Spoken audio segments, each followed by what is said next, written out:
Os grandes exércitos estão procurando isso. Dentro das operações psicológicas, dentro das operações de inteligência. E aí o brasileiro já fazia isso há 20 anos atrás, empiricamente, com sentimento. Fazia o seu trabalho de soldado, militar, que cumpriu ordem duramente, mas sabia se comportar como um ser humano. Isso é a chave do sucesso da guerra moderna. Então, tudo que a gente está vendo hoje em guerra, o que eles procuram é exatamente isso. E a gente já fazia isso há 20 anos.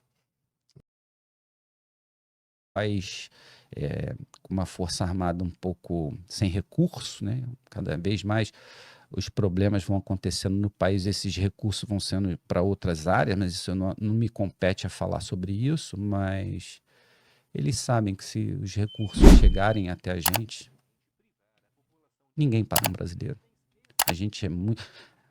O amor que o haitiano tinha conosco, muitos vão falar que é o futebol. Eu estive lá, não é nada disso.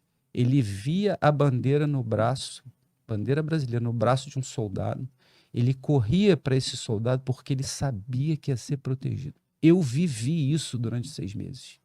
Isso não é balela, não é historinha. Isso é muito bacana mesmo.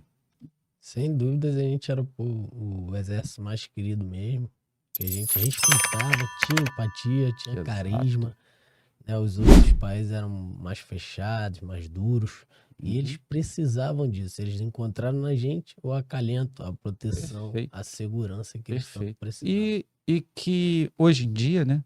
Se você voltar os olhos para hoje em dia, os grandes exércitos estão procurando isso. Dentro das operações psicológicas, dentro das operações de inteligência. E aí o brasileiro já fazia isso há 20 anos atrás, empiricamente, com sentimento. Fazia o seu trabalho de soldado, militar, que cumpriu ordem duramente, mas sabia se comportar como um ser humano. Isso é a chave do sucesso da guerra moderna. Então, tudo que a gente está vendo hoje em guerra, o que eles procuram é exatamente isso. E a gente já fazia isso há 20 anos. Exatamente. E é muito interessante, né, que toda missão gera um relatório e através deles a gente vai se aperfeiçoando, corrigindo e melhorando. E o Haiti, esses 13 anos, sem dúvidas, elevou o padrão do Corpo de Fuzileiros muito em questão de material, né, Perfeito, de armamentos, perfeito. equipamentos. É, como eu disse anteriormente, não cabe a mim falar de recursos, né? Mas é bom salientar que quando você vê, né, um civil, uma pessoa que nunca foi militar, né, querendo questionar os recursos que foram empregados, falando que esses recursos poderiam ser empregados para outro lado, ele vê porque ele não entende muito esse mecanismo, que não compete a mim, não competiu a você, a falar ou dar opiniões sobre para onde vai o recurso.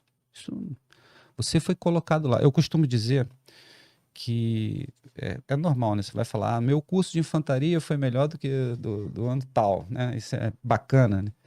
É uma competição saudável, como você mesmo salientou, mas toda vez você vai ter que se isentar de certas perguntas, informações ou opiniões e fazer a sua tarefa, sem olhar para trás, sem perguntar por quê, porque isso faz parte da tríade, né?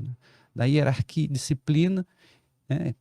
Que hierarquia e disciplina, entre outras partes afetivas, que vai movimentar isso tudo. Se você for um cara questionador, né, de muitas opiniões, não estou falando que você não pode fazer isso, né? Existem canais legais para você fazer isso. Mas quem detém esse tipo de tarefa não somos nós, pô. Então, quando eu falo que a gente não escolhe, é o seguinte: você deu o nome, fez tal, e você não escolheu o ano que você ia fazer, por exemplo, eu não escolhi que tipo de curso ia ser. Isso já estava programado por outras pessoas, por outros militares, né? Que é a tarefa deles. Então, não tem essa de, meu curso é X, meu curso é Y. Eu dei a carcaça. E foi naquele dia. E se naquele dia estava daquele jeito, é isso aí. Não tem como você modificar isso. As pessoas acham que vão entrar no espaço-tempo. Isso aí deixa para as pesquisas de Einstein lá na ponte Einstein-Rosen, mas de querer vencer o tempo, a velocidade da luz, buraco de minhoca. Isso não compete a gente. Militar não é para isso. É porque se a gente fosse voltado para isso, a gente estaria na NASA e não no Corpo de Fuzileiros Navais. E no final das contas, se cada um seguisse a sua opinião, ninguém ia sair do lugar. Ia um puxar Exatamente. pra cá, outro pra cá. E aí o mundo civil não entende que essa coesão é que causa força. Eu citei anteriormente da dupla, né? Uma mínima parcela que um militar opera é uma dupla. Eu lembro como se fosse hoje, estava na selva na Amazônia, aluno, pô, necessidade tipo 1, que é necessidade tipo 1 urinar, necessidade tipo 2 defecar, né?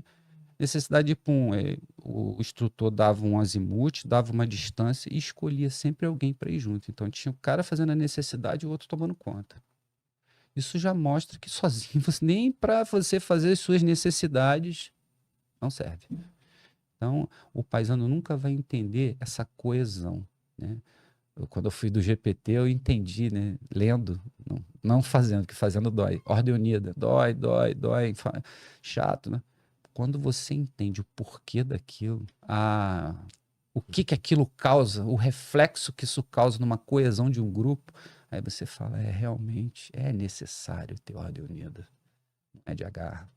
Falta muito isso às vezes pro nosso soldado, até os cabos mesmo. Eles têm que sempre saber o porquê daquela coisa, qual é aquela missão, o porquê daquela missão. Assim, a mente dele vai trabalhar de uma forma mais clara e ele vai entender o processo. Perfeitamente. Quando você faz algo que você, na sua cabeça, tem uma opinião contrária, você não faz bem. Agora, quando você entende a consequência daquela tarefa, o que aquilo vai gerar, você faz de outra maneira. Então, é exatamente o que você falou, né? E o militar vem trabalhando isso desde que nós chegamos aqui em 1808, né? A nossa história conta isso tudo. E cada ano que passa a gente vai melhorando, se estruturando melhor, vendo as principais características para melhorar, né? O CFN que eu entrei há 30 anos atrás e hoje é um salto assim quântico, não tenha dúvida disso. O Haiti, você acha que tá entre as melhores missões que você já fez? Difícil falar, difícil falar. Tem uma máxima no toneleiro que o melhor curso é o Comanf, mas o mais prazeroso é o salto livre. Saltar de uma aeronave em pleno voo, livre, é simplesmente assim, maravilhoso. Você entra num meio, é igual o mergulhador, né? Nós não somos aquáticos, apesar de sermos anfíbios, não somos aquáticos. Então, quando você mergulha, você passa a estar em outro universo. É como se você tivesse saído do planeta, né? E o paraquedismo é a mesma coisa. Então, como eu fiz o salto livre, foi muito prazeroso. Mas ocorreram várias missões, né? Principalmente as missões de interagências, né? Com as polícias, né? Que também foram muito bacanas. E o que me proporcionou, assim, que você falar, não foi a missão, foi sendo instrutor. Que eu poderia ver esse reflexo de transmitir o conhecimento e estar visitando os biomas e o Brasil e vendo em loco o que estava acontecendo naquele lugar. Isso, para mim, acho que foi a melhor coisa. Mas o meu Haiti foi muito marcante. Muito marcante. Para mim também foi um divisor de águas, até porque você vive aquele universo durante 6 meses ininterruptos. A sua cabeça tá só naquilo. É legal tocar nesse assunto, sobre um assunto ao qual eu conversei com o comandante, né, umas semanas antes de vir para cá. Ele falou, cara, tenta abordar. É um cara que sempre me orientou, um cara muito antigo, um comandante muito antigo, está na reserva há muito tempo. E ele me orientou a comentar sobre isso. Tela, celular. Vamos lá. Em Formosa, em Furnas, eu creio que é criada uma rede, né, de comunicação de internet, sinal de internet. Muitos dos lugares aos quais os fuzileiros vão é inóspito, não tem sinal de internet, mas se torna necessário porque isso está na sua mão. Como é que você veio para cá? Você mexeu no celular quantas vezes até chegar aqui? Várias. Então isso já faz parte de nós, né? Então é difícil de você ir para uma área de atuação, um exercício do Corpo de Fuzileiros Navais e falar, pisou aqui, celular zero. Ninguém vai falar nada. Você vai causar um reflexo naquela tropa por causa disso, principalmente nos mais jovens. Então ele pediu para que eu abordasse, eu dei até uma lida em alguma coisa, tem muito pouca coisa, você vê mais falando sobre tela contra crianças, né? Crianças em formação, você tem que diminuir o número de De telas. 0 a 6 anos é zero. Perfeito.